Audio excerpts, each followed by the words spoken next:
لجنہ T V کے محترم دوستو، میں ہوں حامد اختر اور آپ تمام دیکھنے اور سننے والوں کو السلام علیکم ورحمۃ اللہ وبرکاتہ۔ دوستو، ویڈیو شروع کرنے سے پہلے عرض کرتے چلیں کہ حسب روایت اگر آپ ہمارے اس چینل پر نئے ہیں تو ہمارے اس چینل کو سبسکرائب کیجئے اور ساتھ میں موجود گھنٹی کے بٹن کو دبانا نہ بھولیے۔ اور مزید درخواست ہے کہ اگر یہ ویڈیو آپ کو نفع بخش ثابت ہو تو اس ویڈیو کو ضرور لائک کریں۔ ناظرین، آج ہم آپ کی خدمت میں پارہ نمبر 21 کا خلاصہ پیش کریں گے۔ آئیے پارہ شروع کرتے ہیں۔ بسم اللہ الرحمن الرحیم۔ سورہ عنکبوت کا جو حصہ 21ویں پارے میں ہے اس کے اہم مضامین درج ذیل ہیں۔ نمبر 1، 21ویں پارے کی پہلی آیت جو کہ حقیقت میں عنکبوت کی آیت نمبر 45 ہے۔ اس میں کتاب اللہ کی تلاوت اور نماز کی پابندی کا حکم دیا گیا ہے۔ نماز کا فائدہ یہ بتایا گیا ہے کہ یہ بے حیائی اور بری باتوں سے روکتی ہے۔ حقیقت وہی ہے جو حکیم و خبیر ذات نے بیان فرمائی ہے۔ جب شرائط و آداب کا لحاظ رکھتے ہوئے نماز ادا کی جاتی ہے تو اس کے ثمرات و نتائج ضرور حاصل ہوتے ہیں۔ پھر وہی نمازی اور معاصی کے درمیان رکاوٹ بن جاتی ہے۔ امام ابو العالیہ رحمۃ اللہ علیہ فرماتے ہیں کہ نماز میں 3 صفات پائی جاتی ہیں: اخلاص، خشیت اور ذکر اللہ، جو کہ قرآن ہے۔ وہ اسے نیکی کا حکم بھی دیتا ہے اور منکرات سے روکتا بھی ہے۔ جس نماز کے اندر ان تینوں میں سے کوئی صفات بھی نہ پائی جائے وہ حقیقت میں نماز ہی نہیں۔ کوئی حرج نہیں اگر ہم کچھ دیر کے لیے رک کر اپنی نمازوں کا جائزہ لے لیں۔ اس جائزے سے ہمارے لیے یہ سمجھنا آسان ہو جائے گا کہ ہماری نمازیں بے جان کیوں ہیں اور مسجدیں نمازیوں سے بھری ہونے کے باوجود گھروں اور بازاروں میں گناہوں کا سیلاب کیوں ٹھاٹھے مار رہا ہے۔ کیا یہ حقیقت نہیں کہ ہم میں بے شمار لوگ ایسے ہیں جو نماز بھی پڑھتے ہیں، جھوٹ بھی بولتے ہیں، وعدہ خلافی بھی کرتے ہیں، ظلم اور لوٹ کھسوٹ کا بازار بھی گرم رکھتے ہیں، بے پردگی، بد نظری اور فحاشی میں بھی ملوث ہیں۔ ان کے گھر، بازار اور دکان کی زندگی دیکھ کر پتہ ہی نہیں چلتا کہ وہ نمازی ہیں۔ اصل میں وہ نماز اور اس کے اثرات کو مسجد تک محدود رکھتے ہیں اور اپنی انفرادی، معاشرتی، اجتماعی، تجارتی، سیاسی اور اخلاقی زندگی کو نماز سے بالکل الگ تھلگ رکھتے ہیں۔ نمبر 2، حضور اکرم صلی اللہ علیہ وسلم کی صداقت کی علامات میں سے ایک واضح علامت یہ ذکر کی گئی ہے کہ آپ امی ہیں، نہ پڑھنا جانتے ہیں اور نہ لکھنا جانتے ہیں۔ اگر لکھنا پڑھنا جانتے ہوتے تو باطل پرست شک کرتے کہ شاید آپ نے پہلی کتابوں سے یہ علوم حاصل کر لیے ہیں۔ صداقت کی اس واضح اور زندہ دلیل کے باوجود منکرین اعتراض کرتے تھے کہ ہم جن معجزات کا مطالبہ کرتے ہیں وہ آپ کے ہاتھوں کیوں نہیں ظاہر ہوتے؟ اللہ تعالیٰ فرماتے ہیں کہ کیا قرآن کا معجزہ ان کے لیے کافی نہیں، جس کی نظیر پیش کرنے سے ان کے فصحا اور بلغا عاجز آ گئے ہیں۔ قرآن تو معجزوں کا معجزہ ہے، اس کی موجودگی میں کسی دوسرے معجزے کا مطالبہ عناد اور جہالت کے سوا کچھ نہیں۔ ان کی جہالت کا تو یہ حال ہے کہ بسا اوقات وہ خود عذاب کا مطالبہ کرنے لگتے ہیں۔ قرآن کل بھی معجزہ تھا، آج بھی معجزہ ہے، لیکن قرآن نے جو علمی اور سائنسی انکشافات کیے تھے عرب کے بدو اور عجم کے دانشور ان کے سمجھنے سے قاصر تھے، مگر آج کا انسان انہیں آسانی سے سمجھ سکتا ہے۔ اس لیے ناچیز کی رائے یہ ہے کہ انسانی معلومات اور تحقیقات میں جوں جوں اضافہ ہوتا جائے گا قرآن کریم کی اعجازی شان اتنی ہی نمایاں ہوتی جائے گی۔ کہنے کا مقصد یہ ہے کہ قرآن کا معجزہ ہونا کل کے مقابلے میں آج زیادہ واضح ہے اور آسانی سے سمجھ میں آ سکتا ہے۔ ہو سکتا ہے کل کے عربوں کو تو قرآن کا معجزہ ہونا آسانی سے سمجھ میں آ جاتا ہو، مگر عجمیوں کو کچھ مشکل پیش آتی ہو۔ مگر اشاعت علم کے اس دور میں کیا عرب اور کیا عجم، کیا ہندی اور کیا یورپی، ہر شخص اس کے اعجاز کا اعتراف کرنے پر اپنے آپ کو مجبور پاتا ہے۔ شرط صرف یہ ہے کہ وہ اسے پڑھے اور اس میں غور و تدبر کرے۔ نمبر 3، معاندین کا حال بیان کرنے کے بعد متقین کا تذکرہ کیا گیا ہے اور انہیں رب العزت نے ہجرت اور دین کی راہ میں آنے والے مصائب پر صبر کی تلقین کی ہے۔ جو لوگ ترک وطن کرتے ہیں انہیں معاشی ضروریات کی فکر یقیناً لاحق ہوتی ہے کہ پردیس میں گھر کا چولہا کیسے جلے گا، اس لیے تسلی دیتے ہوئے فرمایا گیا کہ جو اللہ کمزور جانوروں کو رزق دیتا ہے وہی تمہیں بھی دے گا، اس لیے ہجرت کی صورت میں تمہیں فقر سے ڈرنے کی ضرورت نہیں۔ نمبر 4، کہا جا سکتا ہے کہ اس سورت کی آخری آیت میں پوری سورت کا خلاصہ اللہ تعالی نے بیان کر دیا ہے۔ جو لوگ ہمارے لیے مجاہدہ کرتے ہیں ہم انہیں ضرور اپنے راستے دکھا دیتے ہیں، اور بے شک اللہ نیکوکاروں کے ساتھ ہے۔ جو لوگ اللہ کو راضی کرنے کے لیے اپنے نفس و شیطان اور دشمنان دین کے ساتھ جہاد کرتے ہیں اللہ تعالی انہیں دنیا اور آخرت میں سعادت کی راہ تک پہنچنے کی توفیق عطا فرما دیتا ہے۔ ناظرین، سورہ عنکبوت مکمل ہوئی۔ اب یہاں سے سورۃ الروم کا ذکر ہوگا۔ سورہ روم مکی ہے، اس میں 60 آیات اور 6 رکوع ہیں۔ قرآن کریم کے وجوہ اعجاز میں سے ایک اہم وجہ اس کی پیشین گوئیاں بھی ہیں، اور اس سورت کے شروع میں ایک پیشین گوئی بھی مذکور ہے جو بعد میں حرف بحرف سچی ثابت ہوئی۔ یہ پیشین گوئی رومیوں کے غالب آنے کے بارے میں تھی۔ اس پیشین گوئی کا پورا ہو جانا انتہائی غیر معمولی اور غیر عادی واقعہ تھا، کیونکہ جس وقت قرآن نے یہ خبر دی تھی اس وقت ایرانی رومیوں پر پوری طرح چھائے ہوئے تھے، اور اس وقت رومی سلطنت زندگی اور موت کی کشمکش میں مبتلا تھی۔ سرحدی حالات کے علاوہ اندرونی حالات بھی انتہائی ابتر تھے۔ پورے یورپ میں غدر مچا ہوا تھا۔ رومیوں کا بادشاہ ہرقل زوال کی تیز آندھیوں کے سامنے بے بس ہو کر ہر ذلت اور پسپائی سے سمجھوتا کر چکا تھا۔ چونکہ ایرانی مشرک اور آتش پرست جبکہ رومی خدا پرست تھے، اس لیے مشرکین مکہ اپنے ہم مذہبوں کے غلبے کی خبریں سن کر خوشی سے بغلیں بجاتے تھے۔ ان مخدوش حالات میں قرآن نے پیشین گوئی کی کہ 9 سال کے اندر رومی ایرانیوں پر غالب آ جائیں گے۔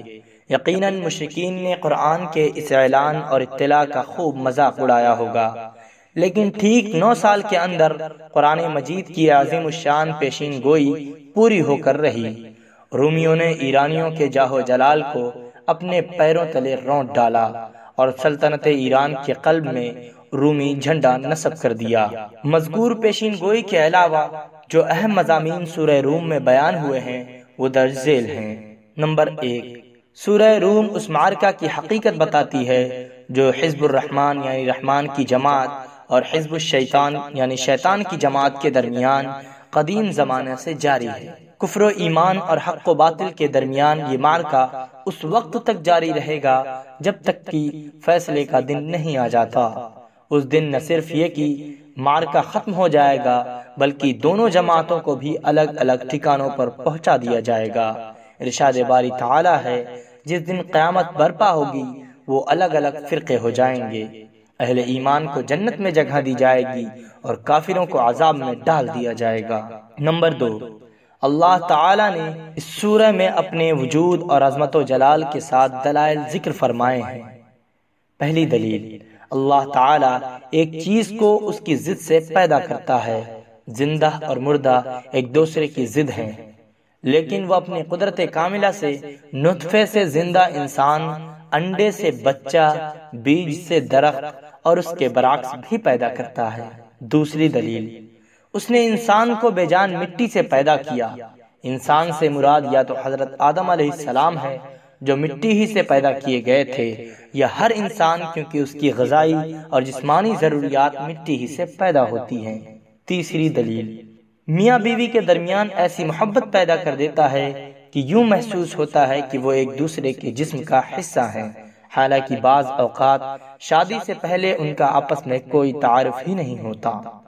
چوتھی دلیل، اس نے ارض و سما کو اور جو کچھ ان کے اندر ہے پیدا کیا اور انسانوں کی زبانیں اور رنگ مختلف بنائے۔ کسی کی زبان عربی ہے، کسی کی فارسی اور انگریزی، کوئی فرانسیسی بولتا ہے، کوئی اردو اور جاپانی، کسی کا رنگ کالا ہے اور کسی کا سرخ ہے۔ پانچویں دلیل، وہ رات اور دن میں نیند کے ذریعے انسان کو سکون عطا کرتا ہے۔ انسان کا جسم ایک ایسی مشین ہے جسے اگر مشاغل کے ہجوم میں وقفہ سکون نہ ملے تو یہ مشین خراب ہو جاتی ہے۔ چھٹی دلیل، آسمان پر بجلی چمکتی ہے جس سے دل میں خوف بھی پیدا ہوتا ہے اور امید بھی، پھر بارش برستی ہے تو مردہ زمین زندہ ہو جاتی ہے۔ ساتویں دلیل، ارض و سما کا مستحکم نظام وجود باری تعالیٰ کی زندہ دلیل ہے۔ آسمان کی چھت کسی ستون کے بغیر کھڑی ہے اور اس کے مدار میں ستارے دوڑ رہے ہیں، مگر نہ اضطراب ہے نہ شور۔ یوں ہی زمین مسلسل حرکت کر رہی ہے مگر اس کے سینے پر بسنے والوں کو اس کا احساس تک نہیں ہوتا۔ آٹھویں دلیل، یہ صورت بتاتی ہے کہ ہر زمانے میں اللہ کا یہ دستور رہا ہے کہ وہ حق کو باطل پر غلبہ عطا کرتا ہے۔ اگر کہیں اہل حق مغلوب ہوں تو انہیں اپنا محاسبہ کرنا چاہیے کہ کہیں ایسا تو نہیں کہ انہوں نے باطل کے طور طریقے اپنا لیے ہوں اور باطل پرستوں نے حق کے بعض اصول اختیار کر لیے ہوں۔ نویں دلیل، اس صورت میں متعدد ایسے تکوینی دلائل اور شواہد مذکور ہیں جو اللہ کی عظمت و قدرت کی گواہی دیتے ہیں۔ سورت کے اختتام پر ان کفار مکہ کا ذکر ہے جو مردوں کی طرح تھے، نہ تو آیات الہیہ کو سنتے تھے نہ دیکھتے تھے، نہ ہی ان میں غور و فکر کرتے تھے اور نہ ہی قبول کرتے تھے۔ ارشاد ہوتا ہے، اور ہم نے لوگوں کو سمجھانے کے لیے اس قرآن میں ہر طرح کی مثال بیان کر دی ہے، اور اگر تم ان کے سامنے کوئی نشانی پیش کرو تو وہ کافر کہہ دیں گے کہ تم تو جھوٹے ہو۔ ناظرین کرام، سورۃ الروم مکمل ہوئی۔ اب یہاں سے سورہ لقمان کا ذکر ہوگا۔ سورہ لقمان مکی ہے، اس میں 34 آیات اور 4 رکوع ہیں۔ اس سورت کی ابتدا نبی اکرم صلی اللہ علیہ وسلم کے دائمی معجزہ یعنی قرآن کی عظمت کے بیان سے ہوئی ہے، جو کہ ہدایت کا ربانی دستور ہے۔ اس کے بارے میں انسان 2 فریقوں میں تقسیم ہو گئے۔ ایک فریق مومن کا ہے جو اس صحیفہ ہدایت کی ہر بات کی تصدیق کرتے ہیں، دوسرا فریق کافروں کا ہے جو اس کی آیت سن کر بربنائے تکبر منہ موڑ لیتے ہیں، گویا کہ انہوں نے کچھ سنا ہی نہیں۔ اس کے بعد باری تعالیٰ نے اپنی قدرت اور وحدانیت کے 4 دلائل ذکر فرمائے ہیں۔ پہلی دلیل یہ ہے کہ اس نے آسمانوں کو بغیر ستون کے پیدا کیا ہے، حالانکہ ان میں روشن ستارے بھی ہیں، شمس و قمر بھی ہیں، سیارے اور کہکشائیں بھی ہیں۔ فلکیات کی دنیا اتنی وسیع ہے کہ یہ زمین جس پر ہم زندگی بسر کر رہے ہیں اس کی حیثیت اس کے مقابلے میں وہی ہے جو ایک ذرے کی پوری کائنات کے مقابلے میں حیثیت ہے۔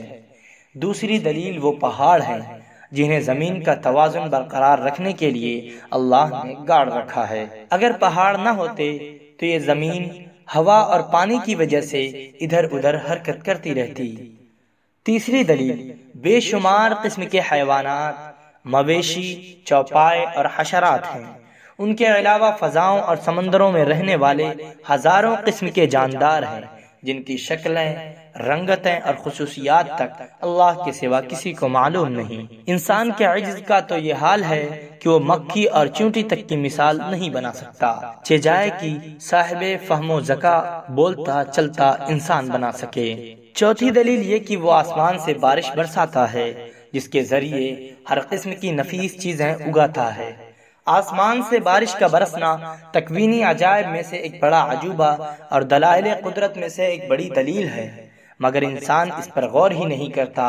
وہ پانی جس سے سمندر، دریا اور نہریں بھری ہوئی ہیں، یہ سب آسمان ہی سے برستا ہے۔ پھر اس پانی سے جو پھل، پھول، غلہ جات، جڑی بوٹیاں اور درخت اگتے ہیں ان کی تفصیل بیان کرنے کے لیے ہزاروں صفحات یقیناً کم ہوں گے۔ اس کے علاوہ سورہ لقمان میں جو اہم مضامین مذکور ہیں وہ درج ذیل ہیں۔ نمبر 1، حضرت لقمان جو کہ نبی تو نہ تھے، ان کے اقوال عبرت و نصیحت کا خزانہ ہوتے تھے۔ ان کا کلام درفشانی، ان کی خاموشی تفکر اور ان کے ارشادات موعظت ہوتے تھے۔ اللہ تعالیٰ نے ان کی وہ 5 وصیتیں ذکر فرمائی ہیں جو انہوں نے اپنے بیٹے کو کی تھی۔ یہ بڑی قیمتی اور جامع نصیحتیں ہیں جو کہ عقیدہ، عبادت، سلوک اور اخلاق سے تعلق رکھتی ہیں۔ پہلی وصیت یہ کی کہ اے بیٹا، اللہ کے ساتھ شرک نہ کرنا، کیونکہ شرک بہت بڑا ظلم ہے اور اس کا انجام تباہ کن ہے۔ اس کے بعد خود اللہ تبارک و تعالی والدین کے ساتھ حسن سلوک کا حکم دیتے ہیں۔ دوسری وصیت آخرت کے بارے میں ہے، جس کا خلاصہ یہ ہے کہ اللہ کے علم سے کوئی چیز مخفی نہیں، گناہ چھوٹا ہی کیوں نہ ہو اور کیسی پوشیدہ جگہ پر کیوں نہ کیا گیا ہو، اللہ اسے قیامت کے دن لے آئے گا۔ تیسری وصیت اللہ کی طرف توجہ کے بارے میں ہے۔ اللہ کی طرف توجہ کی کئی صورتیں بیان فرمائی، یعنی نماز کو کامل طریقے سے ادا کرو، لوگوں کو ہر خیر کی دعوت دو اور ہر شر سے منع کرو اور مصائب و ابتلا پر صبر کرو۔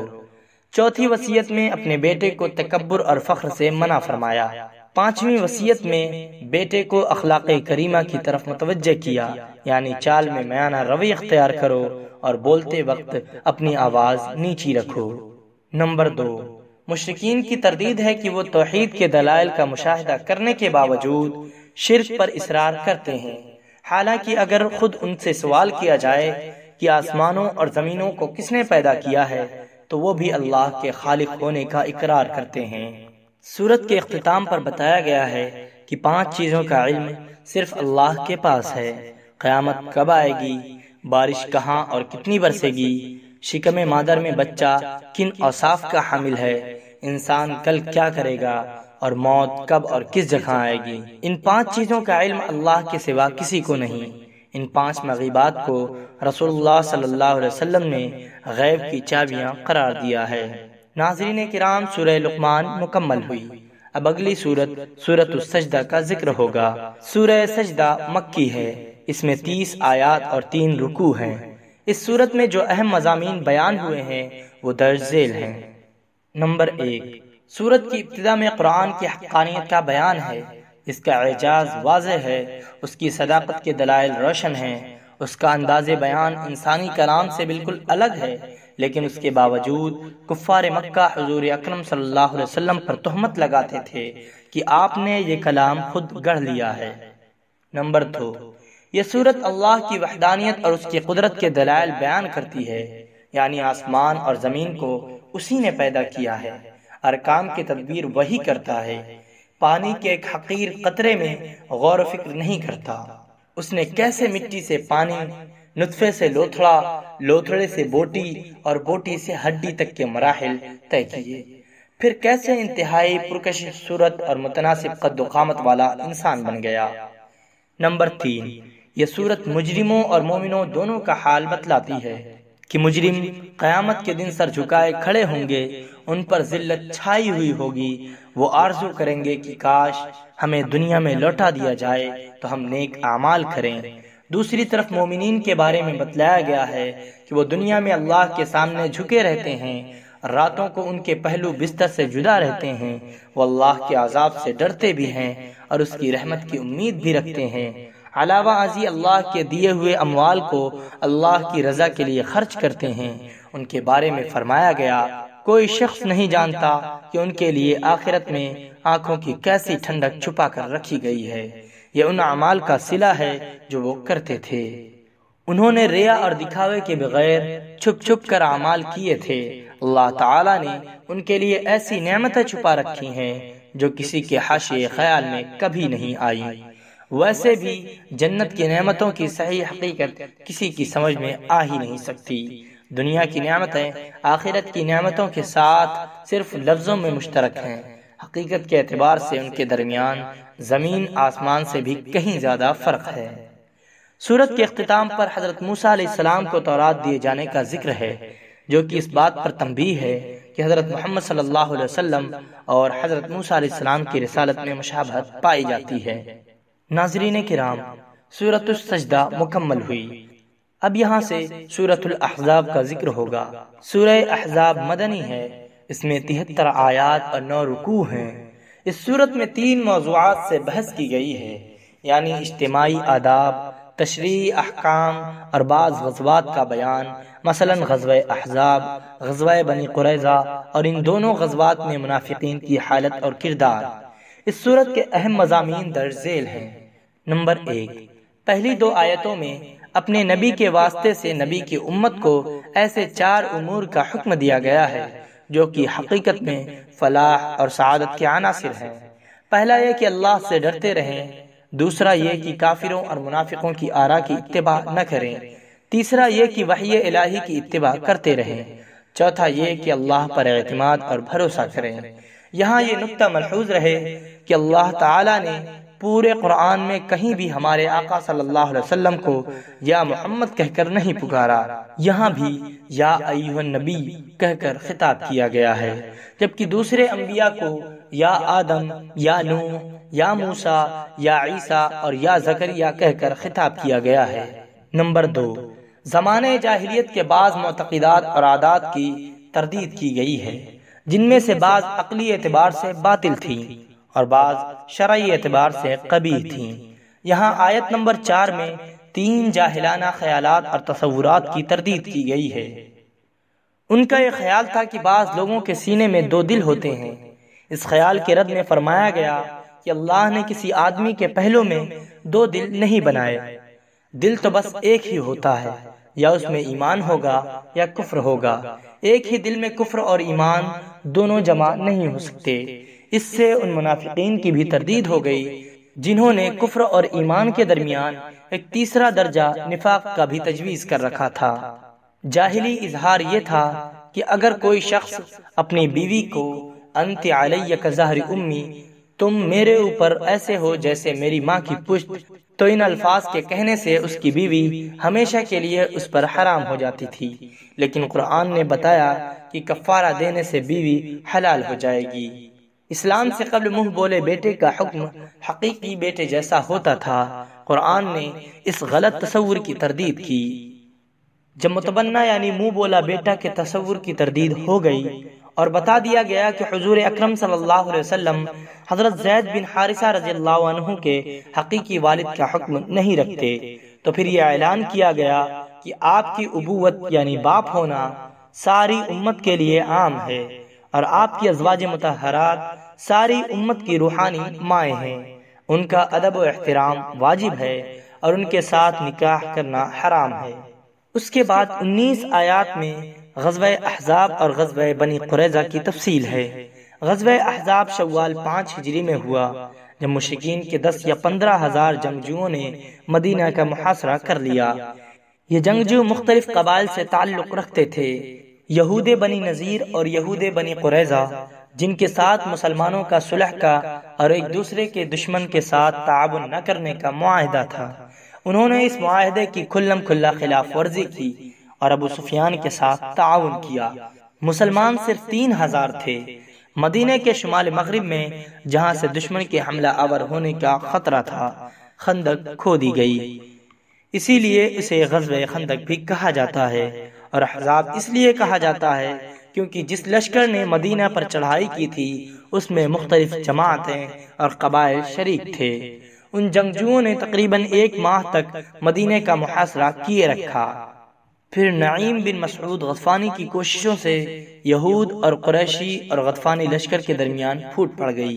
اللہ کی طرف سے انہی دنوں طوفانی آندھی آ گئی، جس کی زد میں ان کے خیمے اکھڑ گئے، جانور بدک گئے اور ان کے عزائم پست ہو گئے۔ پھر قریش اور دوسرے قبائل اپنے مذموم مقاصد کی تکمیل کے بغیر راہ فرار اختیار کر گئے۔ ابو سفیان اور اس کے حمایتیوں کے چلے جانے کے بعد مسلمانوں نے بنی قریظہ کا محاصرہ کر لیا اور انہیں ان کی عیش شکنی کی عبرتناک سزا دی۔ اللہ تعالی نے مذکورہ آیات میں ان دونوں غزوات کا حال اور منظر بیان کیا ہے اور مسلمانوں کو بشارت سنائی ہے کہ ان قریب انہیں مزید فتوحات حاصل ہوں گی۔ چنانچہ مسلمانوں نے نہ صرف فارس اور روم بلکہ 20 ملک اور سینکڑوں شہر فتح کیے، اور انشاءاللہ قرآن کے ساتھ تعلق مضبوط اور دل میں ایمان راسخ ہو جانے کے بعد پورے عالم کو فتح کریں گے۔ یوں رب العالمین کی پیشین گوئی پوری ہو کر رہے گی۔ میں نے اپنے آخری رسول کو اس لیے بھیجا ہے کہ دین اسلام کو تمام ادیان پر غالب کر دوں۔ یہ غلبہ یقینی ہے اور کسی صاحب ایمان کو اس میں شک نہیں ہونا چاہیے۔ بظاہر حالات مخالف ہیں، لیکن جب اس پیشین گوئی کے پورا ہونے کا وقت آئے گا حالات بھی موافق ہو جائیں گے اور وہ افراد بھی مہیا ہو جائیں گے جو اپنے اخلاق و اعمال کے اعتبار سے پہلی صدی کے مسلمان کی یاد تازہ کر دیں گے۔ اس میں شک نہیں کہ موجودہ دور کے مسلمان ایمان، اعمال، اخلاق، معاملات اور کردار کے اعتبار سے فاتح عالم بننے کی صلاحیت نہیں رکھتے۔ لیکن کیا اسلام اور قرآن بھی یہ صلاحیت نہیں رکھتے؟ رب کعبہ کی قسم، ان کے اندر عالم کو اور فاتحین عالم کو فتح کرنے کی پوری صلاحیت ہے، اور کون و مکان کے مالک کی قسم دنیا یہ نظارہ بہت جلد دیکھے گی۔ ناظرین کرام، آج کا پارہ مکمل ہوا۔ تمام ناظرین اور سامعین سے درخواست ہے کہ اگر آپ نے ابھی تک ہمارے چینل کو سبسکرائب نہیں کیا ہے تو برائے کرم ہمارے چینل کو سبسکرائب کر لیجئے، اور ساتھ ہی یہ کمنٹ کر کے بتائیے کہ آج کی یہ ویڈیو آپ کو کیسی لگی۔ انشاءاللہ کل پھر آپ کی خدمت میں 22ویں پارہ کا خلاصہ لے کر حاضر ہوں گے۔ تب تک کے لیے الوداع چاہتے ہیں۔ السلام علیکم ورحمۃ اللہ وبرکاتہ۔